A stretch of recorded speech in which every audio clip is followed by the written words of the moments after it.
Innal hamdalillah nahmaduhu wa nasta'inuhu wa nastaghfiruh wa na'udzu billahi min shururi anfusina wa min sayyiati a'malina may yahdihillahu fala mudilla lahu wa may yudlil fala hadiya lahu asyhadu an la ilaha illallah wa asyhadu anna Muhammadan abduhu wa rasuluh ya ayyuhalladzina amanu taqullaha haqqa tuqatih wa la tamutunna illa wa antum muslimun ya ayyuhan nasu taqu rabbakumul ladzi khalaqakum min nafsin wahidah wa khalaqa minha zawjaha wa batha minhuma rijalan katsiran wa nisaa'a wattaqullaha alladzi tasaaluna bihi wal arham innallaha kana 'alaykum raqiba ya ayyuhalladzina amanu taqullaha wa qulu qawlan sadida yuslih lakum a'malakum wa yaghfir lakum dhunubakum wa may yuti'illaha wa rasulahu faqad faza fawzan 'azima amma ba'd fa inna khairal hadithi kitabullah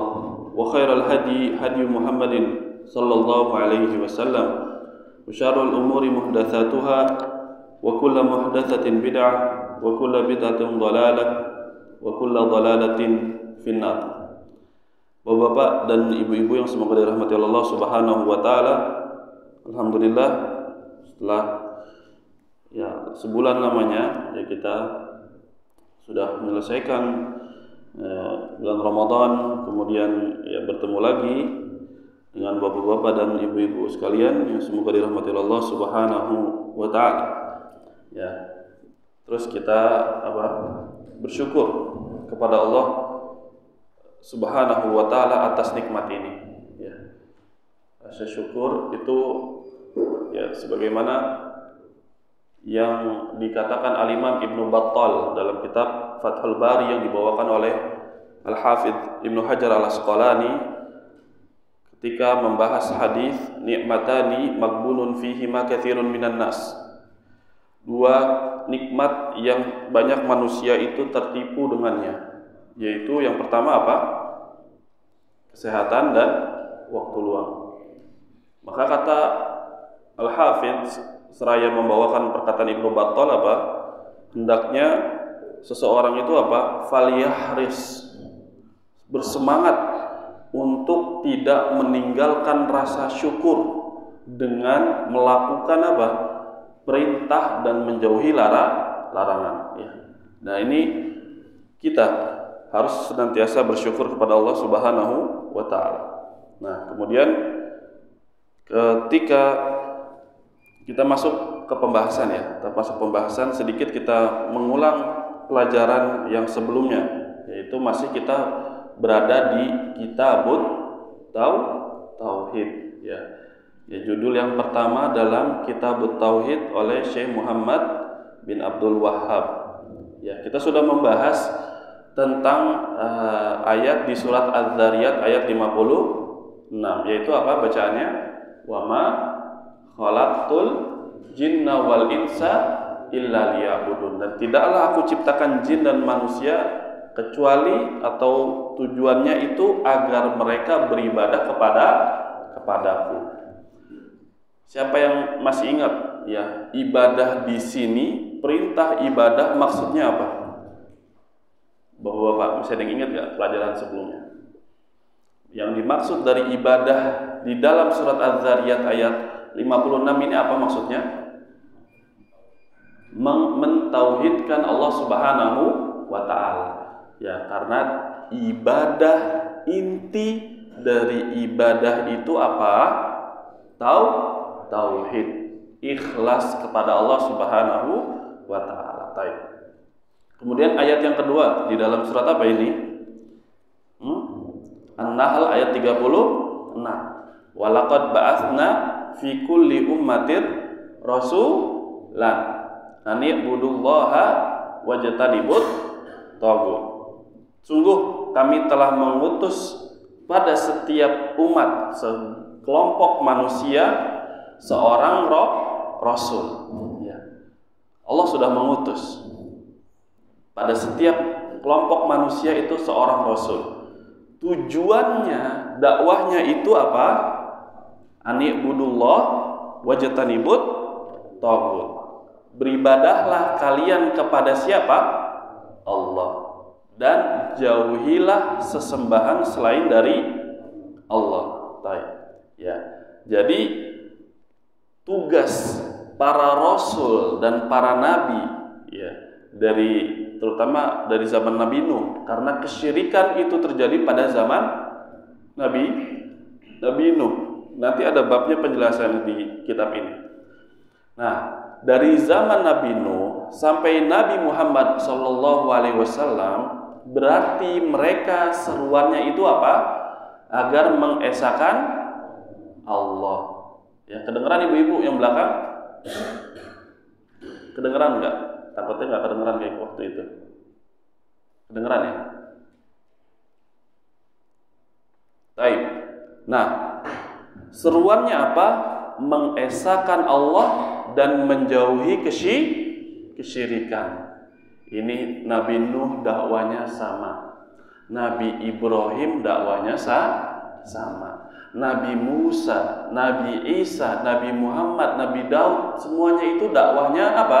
Mengesahkan Allah dan melarang manusia dari melakukan kesyirikan. Ya, kalau ditanya nanti bapak-bapak sama ibu-ibu misalkan, ya, inti dakwah para rasul dan para nabi itu apa? Tauhid. Ya, intinya tuh seperti itu. Dan tauhid itu artinya mengikhlaskan ibadah hanya kepada Allah. Intinya yang mudah seperti itu, yang mudah dipahami.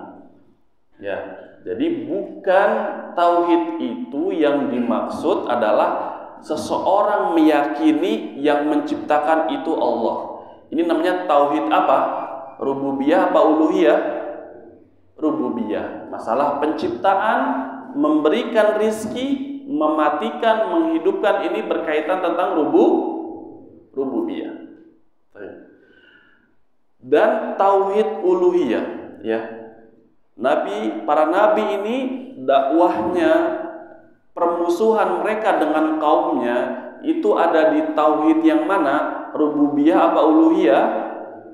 Uluhiyah. Nah, paham sampai sini bapak-bapak, ibu-ibu? Nah, ini harus diberikan pemahaman, ya, supaya orang itu tidak keliru, karena sebagian manusia itu keliru dalam masalah ini, ya. Karena kalau mereka bilang kita meyakini orang-orang Allah Subhanahu wa taala itu yang Maha menciptakan, ya. Terus selesai. Tidak fokus terhadap tauhid uluhiyah. Ya, makanya sebagian kaum muslimin terjatuh di dalam kesyirikan karena memiliki pemahaman tauhid itu cukup dengan, ya, mengesahkan Allah, mengimani bahwasanya yang menciptakan itu siapa? Allah. Nah, ini namanya kesalahpahaman, ya, penyempitan makna. Tauhid itu pada intinya yaitu tauhid ibadah, tauhid uluhiyah itu sama, gitu, ya. Nah, itu di ayat An-Nahl ayat 30. Nah, kita masuk pembahasan ayat baru. Dibuka bukunya, bapak-bapak, ibu-ibu. Itu wa qauluhu wa qada rabbuka alla ta'budu illa iyyahu wa bil walidaini ihsana. Imma yablughanna 'indakal kibara ahaduhuma aw kilahuma fala taqul lahumā uffin wa la tanharhuma wa qul lahumā qawlan karīma wakhfid lahumā janāha dhulli minar rahmah wa qur rabbirhamhuma kama rabbayani shaghira. Surat Al-Isra ayat 23 dan 24. Ya, bisa dibuka kalau bawa mushafnya. Ya, ayat 23 sampai 24. Ya, juz 15, ya. Al-Isra itu juz 15. Baik. Nah, wa qada rabbuka. Kita syarah kita jelaskan ininya maksud dari ayat wa qada rabbuka, dan Allah Subhanahu wa taala memerintahkan kepada engkau, ya, kepada kalian. Perintahnya itu apa? Agar kalian tidaklah beribadah kecuali hanya kepada siapa? Allah Subhanahu wa taala. Perintah yang pertama, perintah untuk mengesahkan siapa? Allah. Wa bil walidaini ihsana, dan hendaknya berbuat baik terhadap siapa? Orang tua, kedua orang tua, ya. Harus yang paling baik. Kemudian lanjutannya, dan adapun ketika masa di mana kedua orang tua itu sampai umur tua, ya, di sisi kita, ya, orang tua sama kita, ya, dua-duanya ataupun salah satu di antara keduanya, ya, fala taqul lahuma uff, ya, jangan kamu mengatakan apa, ya, dan seterusnya, ya, tadojjar, itu nggak enak gitu, maksudnya nolak gitulah intinya. Ketika diperintah apa, bilangnya malas, dan seterusnya. Wala tanharhuma, jangan kalian menghardik kedua orang tua. Wa qul lahuma qaulan karima, dan katakanlah kepada kedua orang tua itu perkataan yang mulia. Baik. Nah, tadi kita sudah bahas bahwasanya perintah yang Allah perintahkan kepada manusia, kepada nabinya, dan Allah pun apa? Rob buka, memakai kata-kata Rob buka, Rob kamu, Robnya siapa? Nabi Muhammad Shallallahu Alaihi Wasallam. Rob kita juga bukan? Iya, itu sama. Ya, nah ini perintahnya untuk mengesahkan Allah, ya, tidak menjadikan tandingan bagi siapa? Allah. Perintah yang pertama, kedudukan tauhid, yaitu perintah pertama yang Allah perintahkan kepada manusia. Ya, tidak ada perintah yang lain kecuali apa? Tauhid, dan menjauhkan manusia dari kesyirikan. Ya. Kemudian baru setelah Allah memerintahkan manusia untuk mengesahkannya dan menjauhi kesyirikan, baru Allah langsung mengkaitkan tauhid ini dengan hak siapa? Orang tua. Kenapa langsung dikaitkan antara tauhid dengan orang tua? Ya, sebab pertama adanya kita siapa? Allah Subhanahu wa taala yang menciptakan kita. Sebabnya orang tua, ya, yang ibu yang melahirkan, ayah yang menafkahi, dan seterusnya. Bahkan langsung dikaitkan orang tua. Nanti akan kita bacakan sedikit hadis tentang ya, berbakti kepada kedua orang tua, atau yang keutamaan tentang berbakti kepada kedua orang tua. Nah, ketika kedua orang tua ini berada di sisi kita hidup dengannya, ya, maka apa? Jangan kita yang mengatakan sesuatu yang membuat hati orang tua kita itu apa? Sedih. Nah, ini agama Islam memerintahkan untuk apa? Berbakti kepada kedua orang tua. Nah, sampai-sampai apa? Jangan kamu menghardik, sampai perkataan, ya, saja tidak boleh. Aja nggak boleh, gimana mukul? Ya, sebagian kalau kita lihat kasus-kasus kenyataan, naudzubillah min dzalik, ya, sebagian anak malah durhaka sama orang tuanya. Ya. Durhaka, bahkan apa? Minta dibeliin HP misalkan atau motor, tapi nggak melihat kondisi kedua orang tuanya. Ini ada yang salah anaknya. Ada sesuatu yang harus dikoreksi. Apa nih yang salah? Maka kita koreksi dulu. Yang pertama itu siapa? Diri kita dulu. Dicek, ya. Karena pengaruh anak itu pengaruh dari kita. Ya, ingat kisah dalam surat Kahfi, ketika, ya, Nabi Khadir, ya, ingin mengambil harta karun yang di tanah, ya, itu harta karunnya dengan sebab siapa? Orang tua yang wakana abuhuma solehan. Orang tuanya itu soleh. Bahkan sebagian di kitab tafsir itu menyebutkan bukan orang tua langsung, tapi apa? Kakek atau nenek moyangnya. Nah, orang tua ini memiliki asar pengaruh dalam kesolehan suatu atau seorang anak. Maka kita cek lagi, anak kita melakukan perbuatan yang kurang bagus misalkan, coba kita cek. Kita ini sudah melakukan apa saja, istri kita sudah melakukan apa saja, gitu. Anak kita juga ditanya habis ngapain misalnya, seperti itu. Kemudian juga mengatakan perkataan yang mulia, ya. Waqfid lahuma, ya. Kemudian rendahkanlah sayap kehinaan, ya. Kepada siapa? Kepada orang tua, ya. Sayap kehinaan dari kasih sayang. Betul-betul kita sama orang tua itu harus kasih sayang, ya.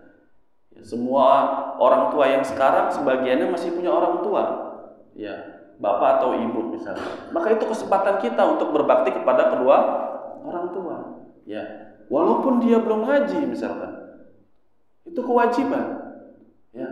Bahkan kewajiban kita yang sudah mengenal agama Islam yang benar ini, kita tampakkan bahwasanya agama Islam adalah agama yang betul-betul memuliakan orang tua, ya. Bahkan ketika diajak orang tua mengajak kesyirikan misalkan, ya, anaknya diajak untuk melakukan kesyirikan, maka bagaimana yang harus kita lakukan? Menolaknya dengan cara yang terbaik, ya. Jangan dicaci maki, jangan dikasih tahu, gitu. Ini tidak boleh. Kenapa begini? Ya, masing-masing ada uslubnya sendiri, ya. Wa qur rabbirhamhuma. Kemudian apa? Wahai Rabbku, ya, rahmatilah kedua orang tuaku sebagaimana orang tuaku, ya, mendidikku sewaktu aku kecil. Al-jaza min jinsil amal, ya. Ya, man sona'a ilaikum ma'rufa fakafi'u. Siapa yang berbuat baik kepada kalian, maka balas. Orang yang terbaik, ya, setelah Nabi Muhammad itu siapa? Orang tua. Kita doakan, ya. Ya, kita doakan orang tua kita. Ya Allah, Rabbighfirli wa liwalidayya warhamhuma kama rabbayani shaghira. Allahumma adkhilhumma al-jannah misalkan. Ya Allah, masukkanlah kedua orang tuaku ke dalam surga. Allahumma ighfir lahumma. Minta ampun kepada orang tua. Begitu pula kedudukan orang tua itu sama juga dengan kedudukan guru. Ustadz misalkan, ya orang tua punya salah, ya guru juga punya salah. Berarti kita sebagai murid pun juga harus memintakan apa?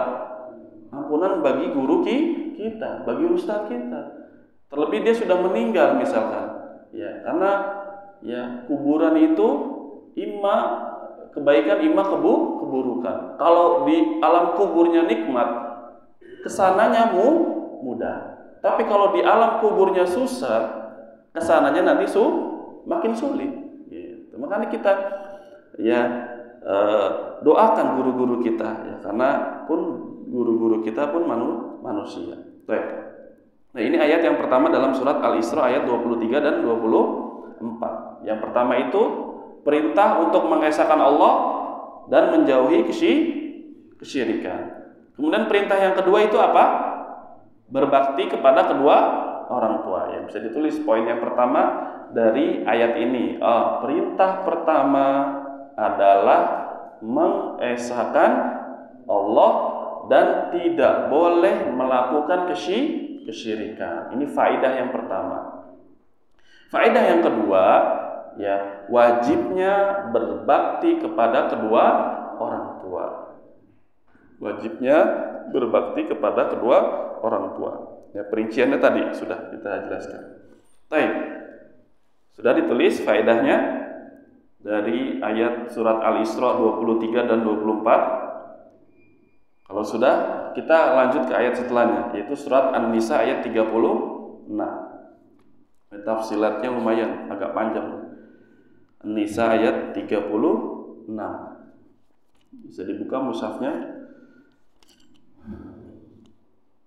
Baik.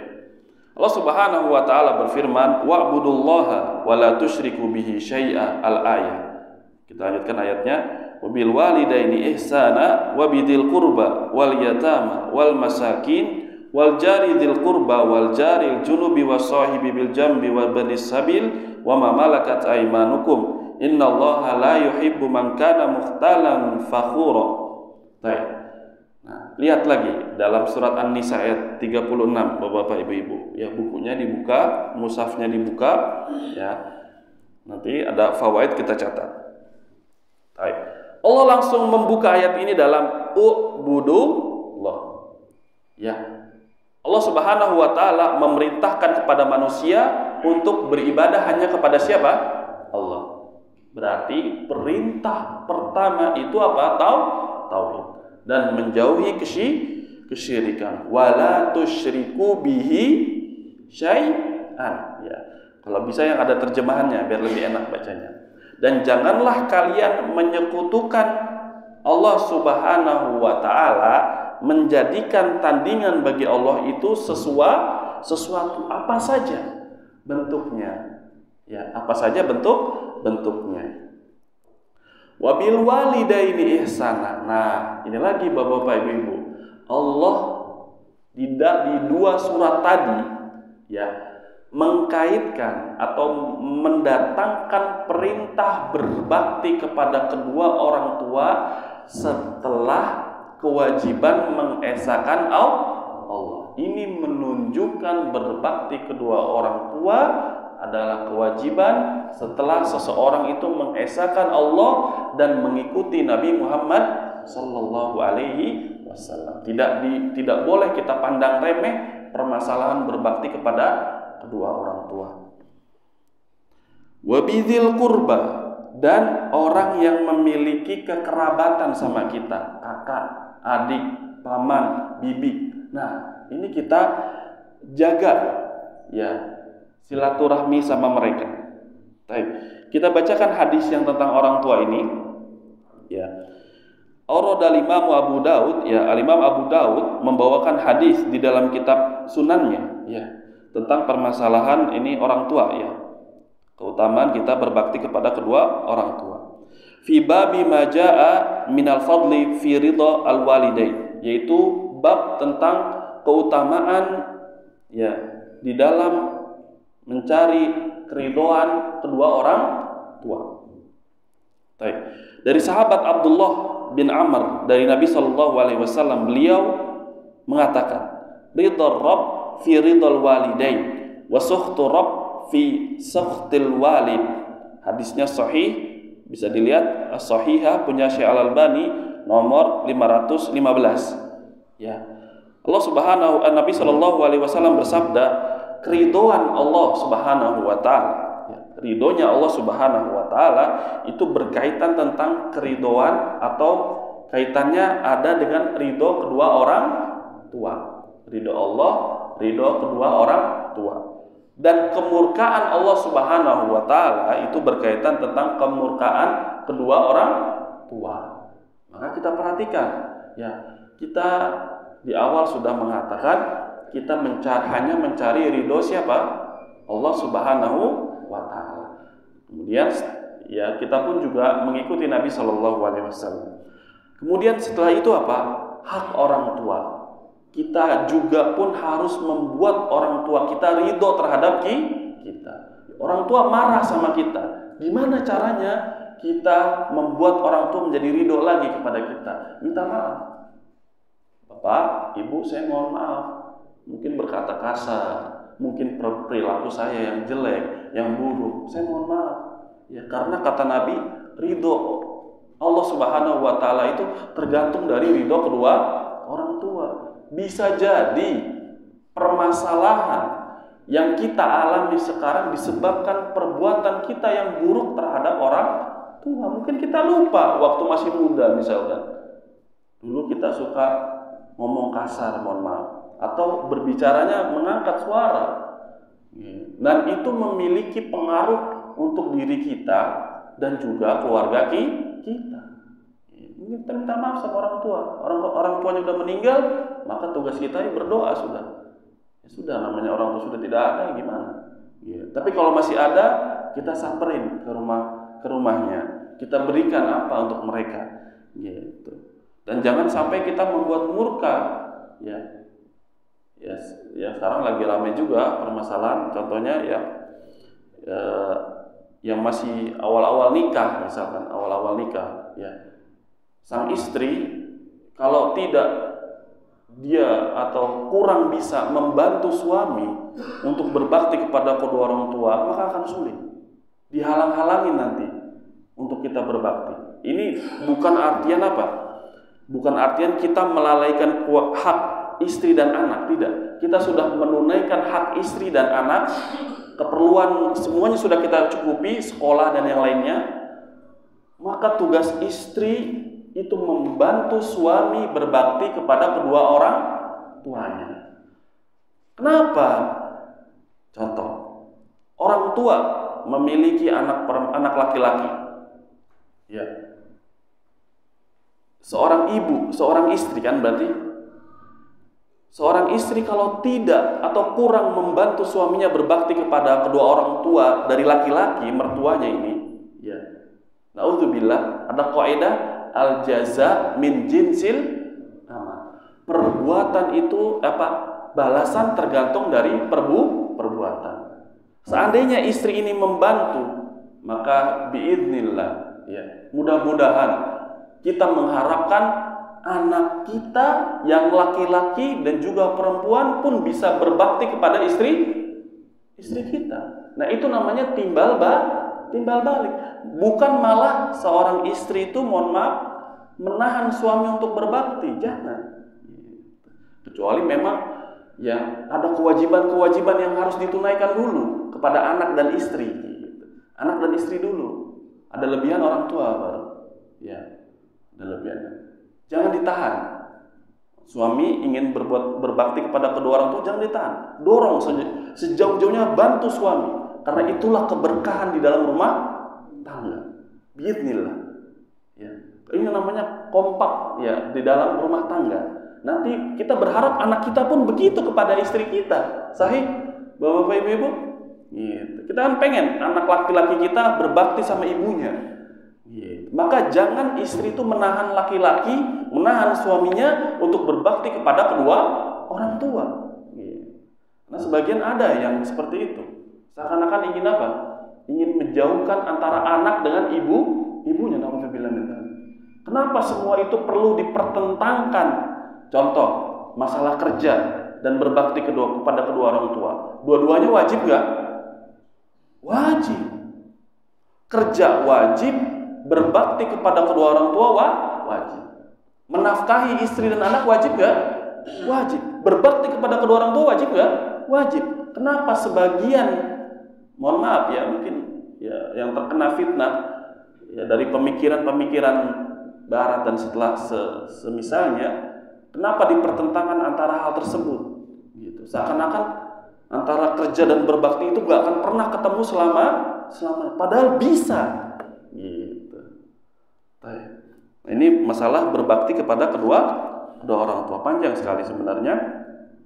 Bahkan Nabi pun bersabda di dalam hadis yang lain, di dalam kitab apa di sini bisa dilihat As-Sahihah punya kitab Syekh Albani rahimahullah nomor 910. Ya.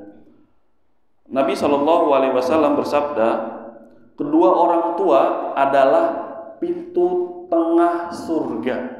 Pintu yang tengah untuk masuk ke dalam surga.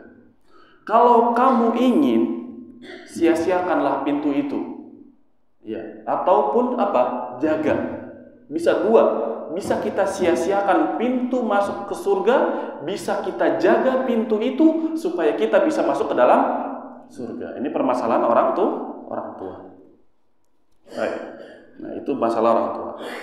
Wabidzil qurba, kemudian karib kerabat, ya, kita sudah orang tua. Sekarang karib kerabat, ya pun kita harus menyambung tali silaturahim. Bahkan di dalam hadis-hadis contohnya seperti ya Kitabul Adab dalam Sahih Bukhari misalkan, bisa dilihat Sahih Bukharinya nanti kalau ada bukunya di rumah, ya, kitab tentang adab. Itu beliau membawakan hadis-hadis yang berkaitan tentang keutamaan seseorang itu menyambung tali silaturahim. Seperti contohnya, siapa yang menyambung tali silaturahim, maka Allah akan menyambungnya, maka Allah akan memudahkan urusannya. Kemudian di dalam hadis yang lain, siapa yang dia itu cinta untuk dipanjangkan umurnya dan diluaskan rezekinya, hendaknya menyambung tali silaturahim.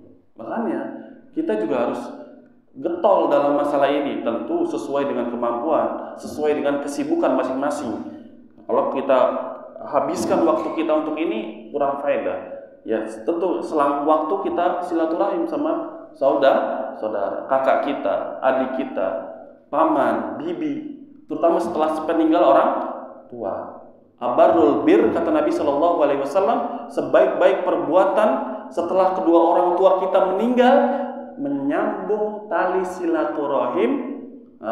Orang yang bapak kita suka menyambung tali silaturahim itu. Contoh siapa? Misalkan ada saudara dari kakek, orang tua kita biasa main ke rumahnya, maka kita lanjutkan perbuatan baik ini setelah sepeninggal orang tua kita. Abarul bir, kata Nabi Shallallahu Alaihi Wasallam, perbuatan yang paling baik setelah orang tua kita meninggal.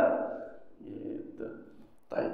Nah, ini masalah orang tua dan karib kerabat. Wal yatama, berbuat baik kepada anak yatim. Anak yatim itu yang kedua orang tuanya meninggal sebelum balik. Ya. Adapun dia sudah balik, sudah ihtilam, mimpi basah dan yang lainnya, maka tidak dikatakan yatim. Istilah yatim dikembalikan dulu kepada syariat. Baru kita praktekkan di sini. Di kita yatim ya yang kayak nggak ada orang tuanya, seperti itu. Tapi kalau dalam istilah agama, yatim itu sebelum dia balik. Sudah balik tidak dikatakan yatim. Kemudian wal masakin, orang-orang miskin. Orang-orang miskin masuk juga orang-orang fakir gitu, sama aja. Wal jari dzil qurba, tetangga yang dekat. Nah, tetangga yang dekat kita juga harus memperhatikan. Bahkan di dalam hadis yang sahih, Nabi Shallallahu Alaihi Wasallam bersabda, ya, la yazalu au mazala Jibrilu yusini bil jar hatta dhanantu annahu sayuwarrithuni, atau kama qala sallallahu alaihi wasallam. Jibril, malaikat Jibril senantiasa memberikan wasiat kepadaku untuk apa? Berbuat baik terhadap tetangga kita. Sampai-sampai aku mengira, kata Nabi Shallallahu Alaihi Wasallam, tetangga itu akan mewariskan hartaku sepeninggalku. Menunjukkan tetangga itu juga kita harus memiliki perhatian. Kita kasih kalau kita punya makanan. Kasih. Jangan disimpan di kulkas. Kalau kelamaan simpen di kulkas nanti basi. Penumpuk kadang kue. Berjamur misalkan. Ya, nyimpen jengkol satu plastik gede misalkan. Nggak habis, bagi ke tetangga. Kalau dia doyan, ya, masakin semur jengkol kalau dia doyan. Ya. Bahkan di hadis kata Nabi Shallallahu Alaihi Wasallam, kalau kalian masak, ibu-ibu masak, bapak-bapak masak, perbanyak apanya? Kuah. Tapi jangan kuah doang. Jangan kuah doang, bapak-bapak ibu. Tambahin dagingnya, telur. Tambahin apa lagi? Tambahin, kasih ke tetangga. Gitu. Perhatian kita. Ya. Jangan cuek memang kadang. Contohnya di mana? Di perumahan kadang suka cuek kita ya. Tetangga suka cuek sebelah kita padahal. Ngelihat itu kapan? Ya itu ngelihat pergi dia datang, udah gitu aja. Ya. Kita berbuat baik dengan dia. Wal jari dzil qurba wal jaril junub, dan tetangga yang jauh ya, tetangga dua seberang rumah kita dan seterusnya sama. Wasahibi bil jam, ya, sahib bil jam ada dua penafsiran, yaitu teman dalam safar atau suami atau istri. Ya, wasahibi bil jam itu istri, kita harus berbuat baik kepada dia. Teman ketika kita safar, kita pun harus berbuat baik dengan dia. Ya, permasalahan safar ini perlu kita ketahui juga. Ketika safar itu akan terlihat sifat asli dari seseorang. Ini fawaid. Ya, dijelaskan oleh ya para guru-guru kita. Ketika safar, ketika bepergian, maka orang itu akan terlihat sifat aslinya. Sama satu lagi, kapan? Terlihat sifat asli seseorang itu kapan? Ketika berkaitan dengan uang. Sifat aslinya akan terlihat. Apakah dia orang yang baik atau yang kurang baik? Makanya, kalau misalkan kita dikoreksi sama orang lain misalkan, saya begini dan begini, benar atau tidak? Oke, benar. Ya sudah. Ya mau gimana lagi gitu. Perbaiki. Nggak ada salahnya orang itu mengakui kesalahan. Tujuannya untuk merubah kesalahan dan menjadikan kita menjadi lebih baik. Ketika safar dan ketika permasalahan uang. Ya, makanya permasalahan uang ini jangan terlalu mudah-mudah. Terutama kalau nominalnya besar. Ada contohnya apa?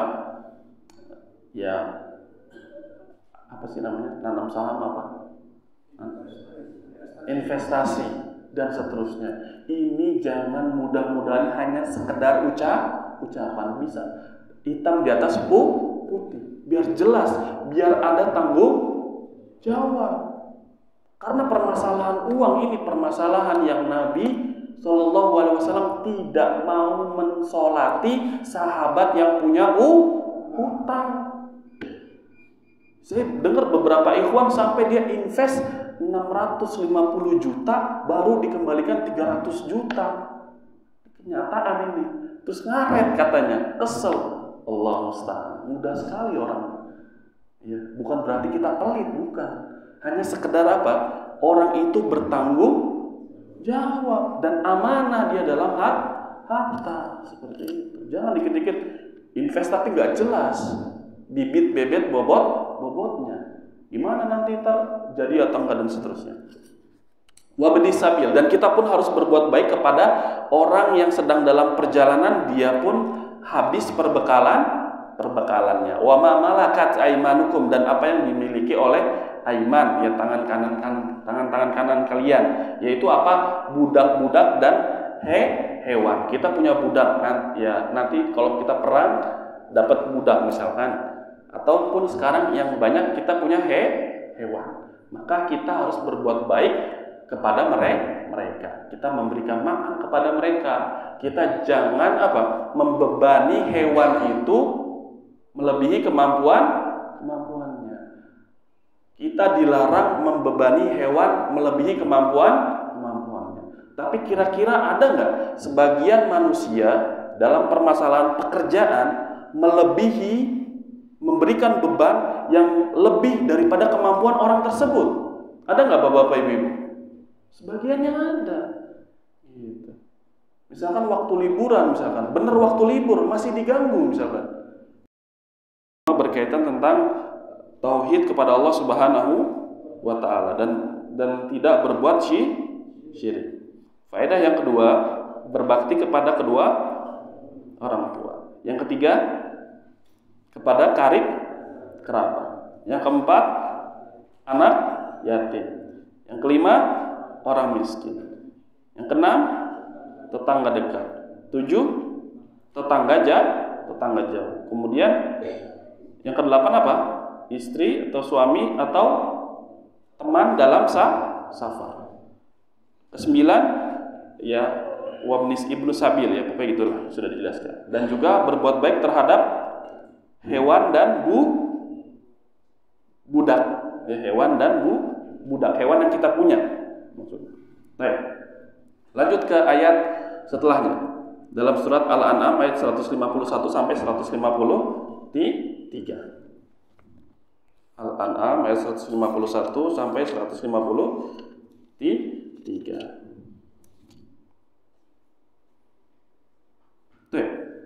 Allah Subhanahu wa Ta'ala berfirman, "Qul ta'alu atlu ma harrama rabbukum 'alaikum alla tusyriku bihi syai'a wa bil walidaini ihsan wa la taqtulu auladakum min imlaq nahnu narzuqukum wa iyyahum wa la taqrabul fawahisha ma dhahara minha wa ma batan wa la taqtulun nafsal lati harramallahu illa bil haqq dzalikum wassaqum bihi la'allakum taqilun. Wa la taqrabu malal yatimi illa billati hiya ahsanu hatta yablugha ashuddah wa awful kaila wal mizana bil qist la nukallifu nafsan illa wus'aha wa idza qultum fa'dilu walau kana dha qurba wa bi ahdillahi awfu dzalikum wassaqum bihi la'allakum tadhakkarun wa anna hadha sirati mustaqiman fattabi'uhu wa la tattabi'us subula fatafarraqu bikum an sabili dzalikum wassaqum bihi la'allakum tattaqun. Allah Subhanahu wa taala berfirman dalam surat Al-An'am ayat 151 sampai 153. Di tiga ayat ini kita akan membahas 10 poin. Berapa? 10 poin. Baik, kita terjemah sekalian, kita bahas karena waktunya mepet juga. Poin yang pertama, ya, bahwasanya ya tidak boleh berbuat kesyirikan, tidak boleh berbuat kesyirikan, ya, tidak boleh berbuat kesyirikan.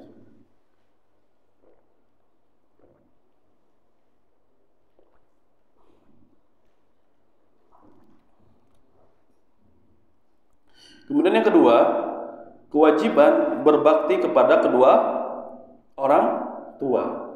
Nah, di tiga ayat tadi itu, Masya Allah, berkaitan tauhid orang tua, ya, menjauhi kesyirikan orang tua, sampai di tiga tempat di sini. Yang ketiga, ya haram hukumnya membunuh anak, haram hukumnya membunuh anak. Yang keempat, haramnya mendekati perzinahan, haramnya mendekati perzinahan.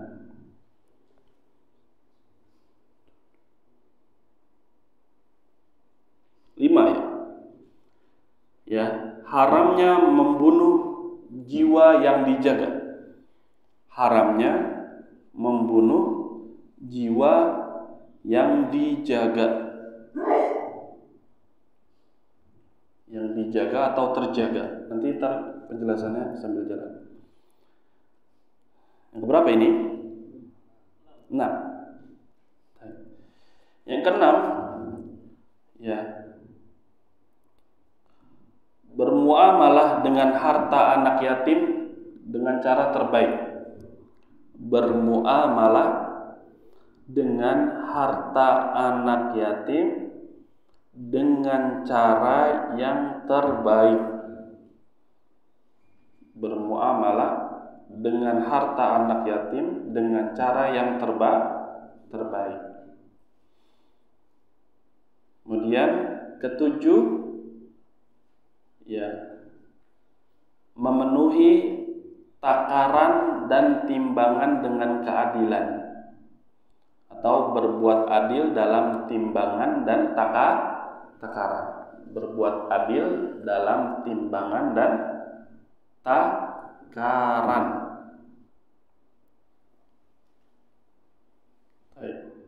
Itu yang berapa? 7. 8. Ya, berkata adil. Berkata adil.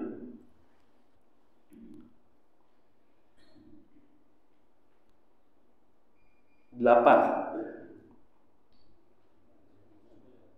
9.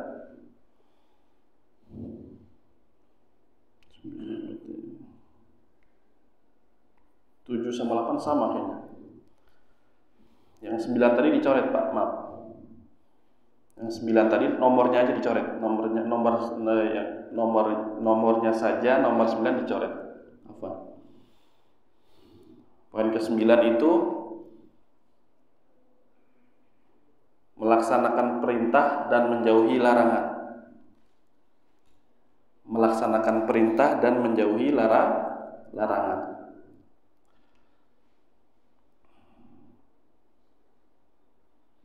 ke-10 mengikuti, yang terakhir yang 10 mengikuti Nabi Sallallahu Alaihi Wasallam, mengikuti Nabi Muhammad Sallallahu Alaihi Wasallam, dan tidak mengikuti jalan selain darinya, dan tidak mengikuti selain jalan darinya.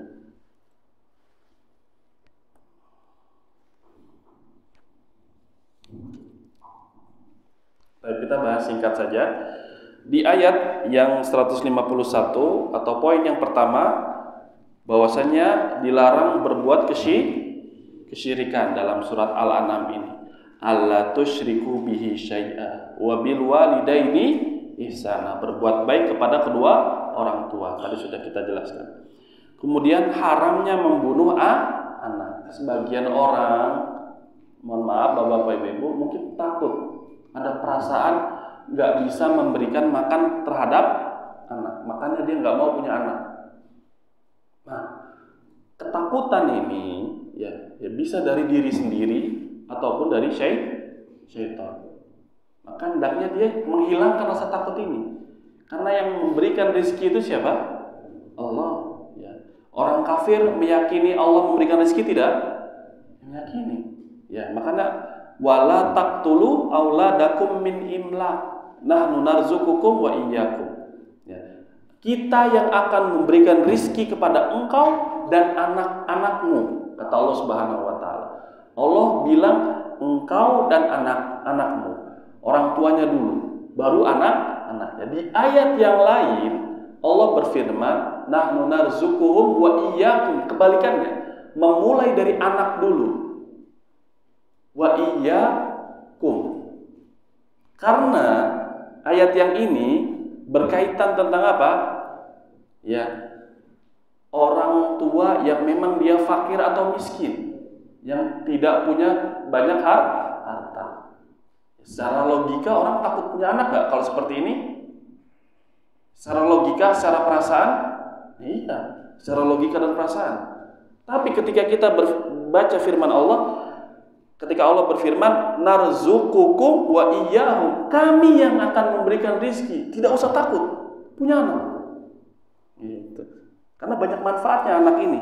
Ya, anak ini banyak manfaatnya. Nabi pun berbangga-bangga terhadap banyaknya umat muslim. Tentu banyaknya anak harus dibarengi dengan pendidikan. Jangan dibiarin ngacir-ngacir, misalnya dididik anaknya.